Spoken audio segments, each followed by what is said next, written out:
It's been another day of revelations by the KwaZulu-Natal Police Commissioner Nhlanhla Mkwanazi at the Madlanga Commission of Inquiry into claims he made in July about alleged political interference in law enforcement. Now, Ziyanda Ngcobo joins us for more in regards to just giving us a wrap of the day. Ziyanda, it was a busy day hearing, of course, some of the issues that came out of the 121 dockets, the fact that there could have been 5 arrests already from those dockets. We also heard about offenders being let out on bail, but the most prominent being MPs speaking about sensitive information into the public domain. Talk to us about the themes and allegations that came out of today.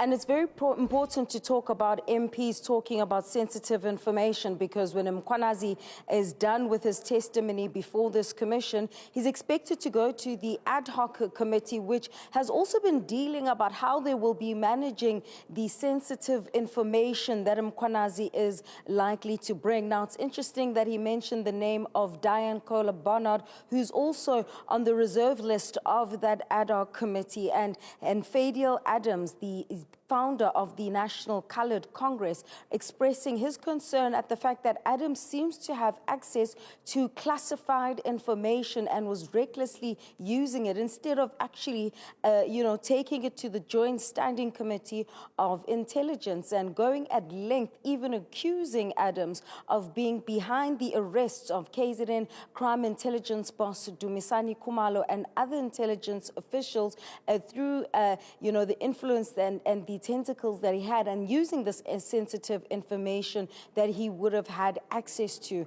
Mkwanazi also spoke about the Investigating Directorate Against Corruption, which is an anti-corruption unit within the National Prosecuting Authority. It's a permanent unit now as of last year, and he's talked about how what was a good initiative that emanated from the State Capture Commission of Inquiry has now been infiltrated and weaponized by politicians and members of this criminal underworld that he speaks of, so much so, that even the dockets that you speak about would not have been worked on. But also then, this is when Vusimuzi Nhlanhla also comes into play. This is what he had to say.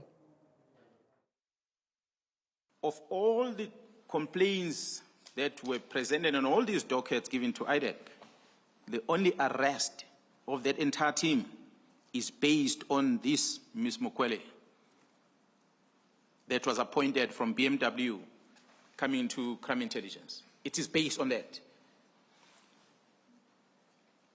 It is not about this case of Adams, but it is about a new case that was later registered.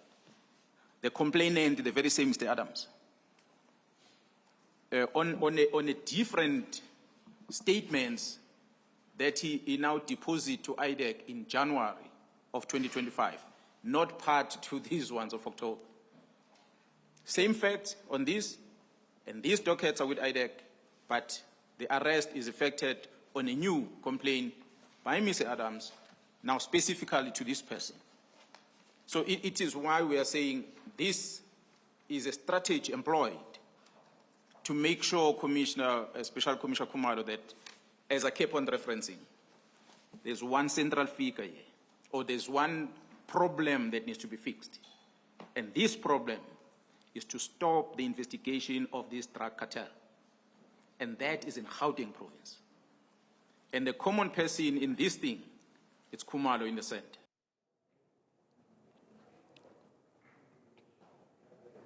So this is also where we bring in Vusimuzi Nhlanhla, and on 2 parts.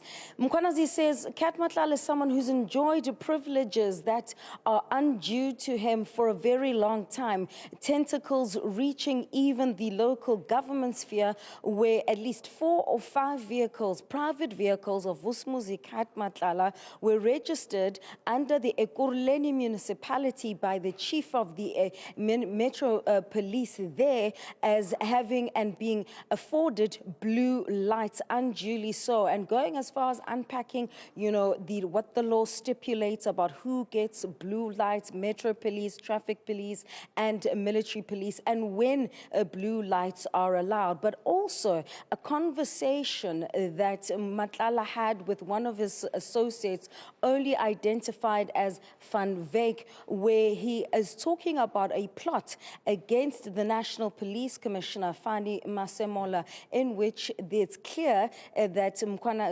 according to Mkwanazi, that there was fake information leaked to the media about an impending arrest of Fani Masemola to tarnish his name.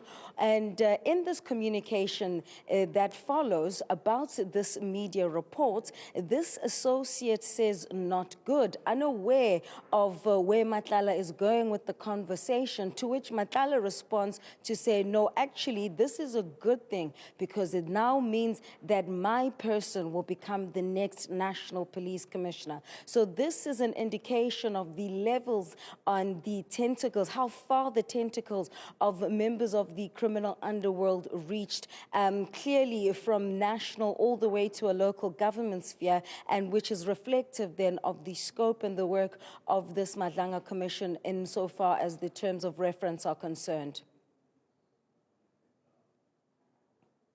That's our reporter there, Ziyanda, giving us a breakdown and a wrap, essentially, of what took place today. Really startling allegations coming out from there.